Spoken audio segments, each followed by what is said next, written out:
नमस्कार दोस्तों। आप सभी का आपके YouTube चैनल जी के G S current affairs with me पर स्वागत है। आज का हमारा टॉपिक है सामान्य विज्ञान यानी जनरल साइंस। और इसी टॉपिक से संबंधित कुछ महत्वपूर्ण प्रश्नों को इस वीडियो में आज हम कवर करेंगे जो एग्जाम के पॉइंट ऑफ व्यू से बहुत ही महत्वपूर्ण है। और आप सभी से विनम्र निवेदन है कि इस वीडियो को अंत तक जरूर देखिएगा क्योंकि सारे क्वेश्चंस बहुत ही इंपॉर्टेंट है जो किसी न किसी कॉम्पिटिटिव एग्जाम में आएंगे ही आएंगे।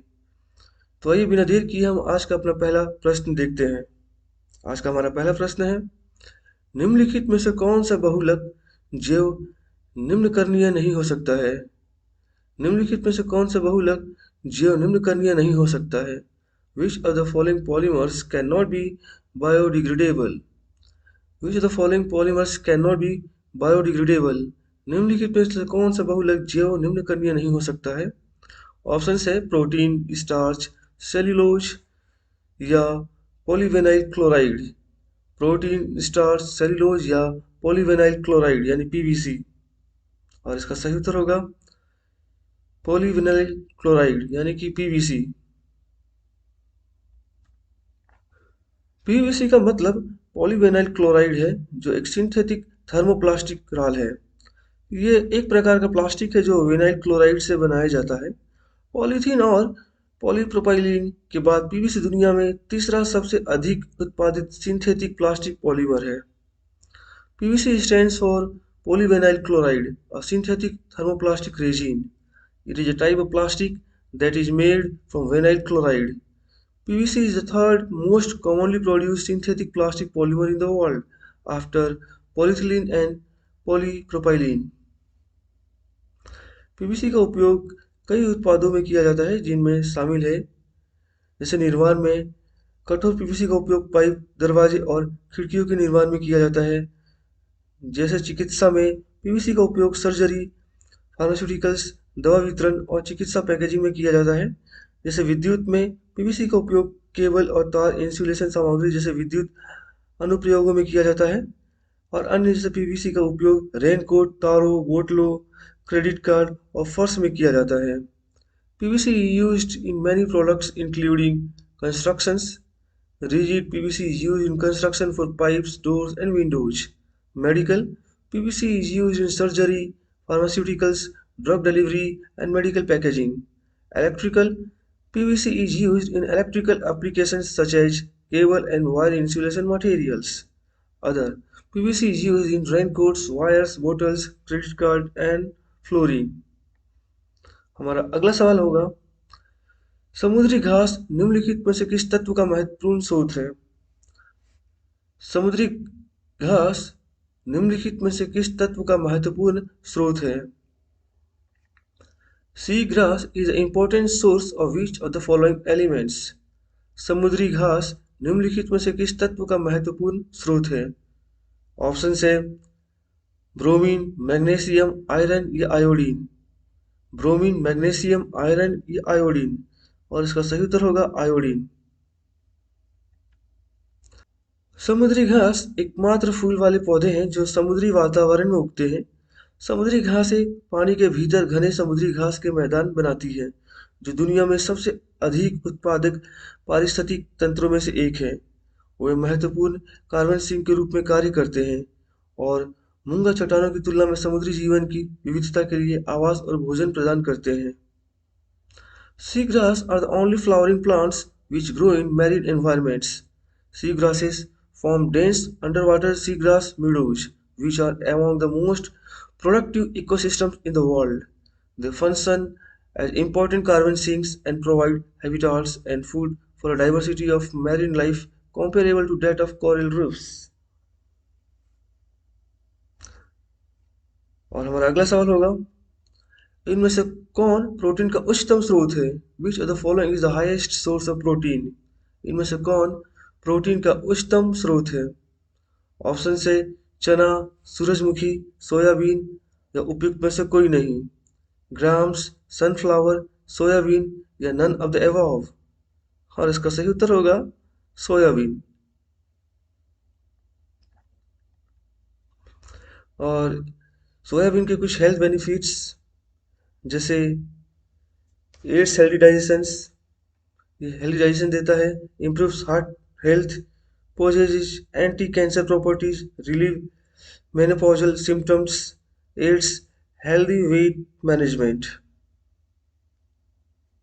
और हमारा अगला सवाल होगा, छिली हुई सब्जियों को धोने से कौन सा विटामिन चला जाता है? छिली हुई सब्जियों को धोने से कौन सा विटामिन चला जाता है? Which vitamin is lost by washing peeled vegetables? Which vitamin is lost by washing peeled vegetables? छिली हुई सब्जियों को धोने से कौन सा विटामिन चला जाता है? ऑप्शन से vitamin D, vitamin K, vitamin A या vitamin C. Vitamin D, vitamin K, vitamin A या विटामिन सी। और इसका सही उत्तर होगा विटामिन सी। विटामिन बी और सी पानी में घुलनशील विटामिन है, जबकि विटामिन ए, डी, ई और के पानी में अघुलनशील या वसा में घुलनशील विटामिन है। सब्जियों को काटने के बाद धोने से पानी में घुलनशील विटामिन खत्म हो सकते हैं, इसलिए सब्जियों को काटने से पहले धोने की सलाह दी जाती है। Vitamins B and C are water-soluble vitamins, whereas vitamins A, D, E, and K are water-insoluble or fat-soluble vitamins. Washing the vegetables after cutting them can lead to the loss of water-soluble vitamins. Therefore, it is recommended to wash the vegetables before they are cut. हमारा अगला सवाल है, बर्फ को चूरा में क्यों pack किया जाता है? Why is ice packed in sawdust? Why is ice packed in sawdust? बर्फ को चूरा में क्यों पैक किया जाता है? ऑप्शन है, चूरा आसानी से नहीं पिघलता है, चूरा ऊष्मा का अच्छा संवाहक है, चूरा ऊष्मा का कुचालक है, या उपयुक्त सभी। Sawdust does not melt easily. Sawdust is a good conductor of heat. Sawdust is a poor conductor of heat. या all of the above। और इसका सही उत्तर होगा Sawdust is a poor conductor of heat. चूरा ऊष्मा का कुचालक है।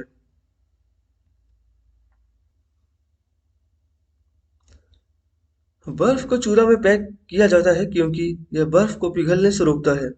चूरा ऊष्मा का कुचालक है। चूरे के सूक्ष्म छिद्रों में भरी वायु ताप कुचालक होती है। Ice is packed in sawdust because it prevents ice from melting. Sawdust is a bad conductor of heat. The air filled in the fine pores of sawdust is an insulator of heat. और इस diagram में आप देख सकते हैं बर्फ किस तरीके से सॉडस्ट के बीच पैक्ड है, जिससे ये पिघल नहीं रहा है। यानी कि ये अगर पिघले पिघले भी तो बहुत ही कम मात्रा में पिघले, और ये होता है सिर्फ और सिर्फ सॉडस्ट के बैड कंडक्टर हीट होने की वजह से। हमारा अगला सवाल है, चमगादड़ और डॉल्फिन शिकार, परभक्षी अथवा अवरोध का पता लगाने के लिए किस परिघटन का प्रयोग करते हैं? चमगादड़ और डॉल्फिन शिकार, परभक्षी अथवा अवरोध का पता लगाने के लिए किस परिघटन का प्रयोग करते हैं? What phenomena do bats and dolphins use to detect prey, predators and obstacles? What phenomena do bats and dolphins use to detect prey, predators or obstacles? चमगादड़ और डॉल्फिन शिकार, परभक्षी अथवा अवरोध का पता लगाने के लिए किस परिघटन का प्रयोग करते हैं?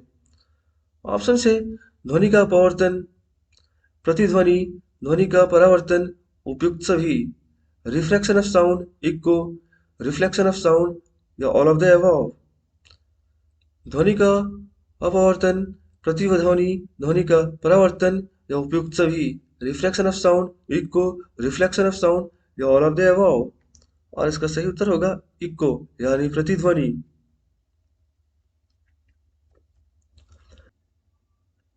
इकोलोकेशन, जिसे बायो सोनार भी कहा जाता है, कई प्रकार के जानवरों द्वारा उपयोग किया जाने वाला जैविक सोनार है। इकोलोकेटिंग जानवर पर्यावरण को पुकारते हैं और उन कॉलों की गूंज सुनते हैं जो उनके पास की विभिन्न वस्तुओं से लौटती है।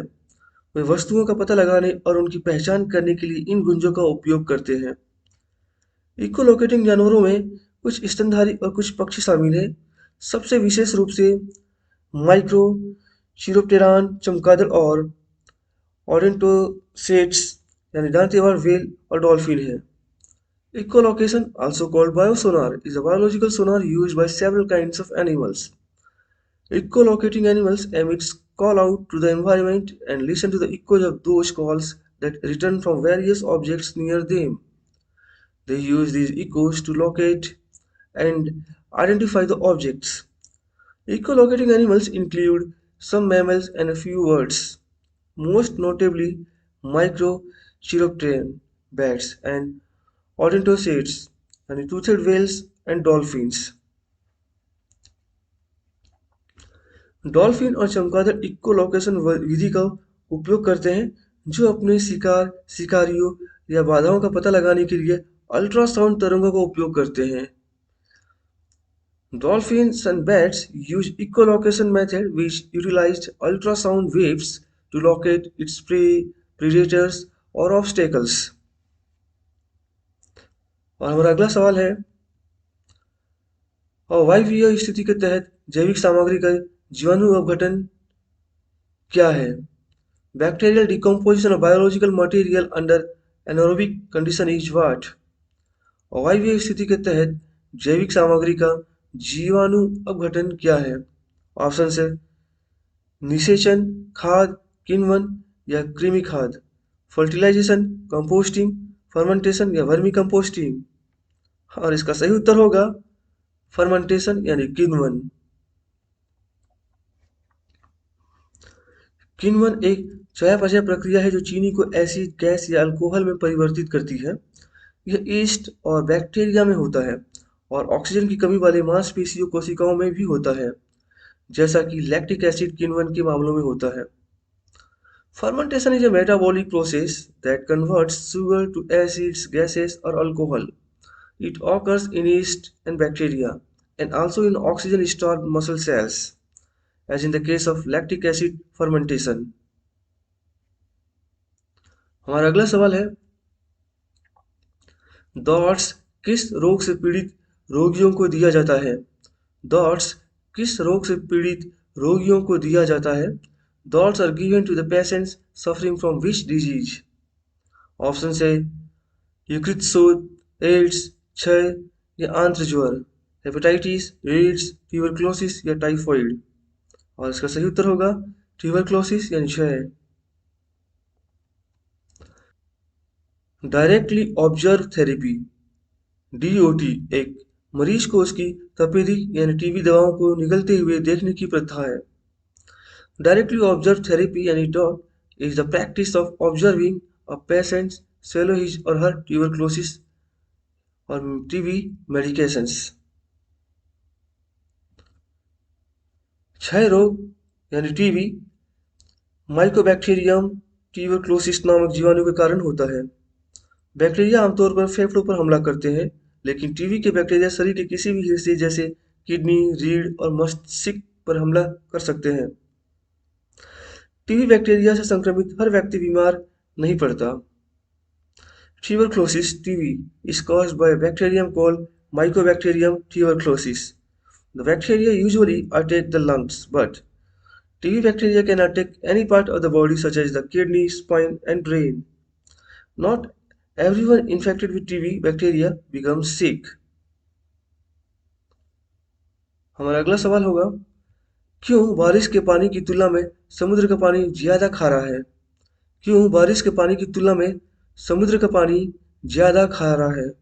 Why is sea water saltier than rain water?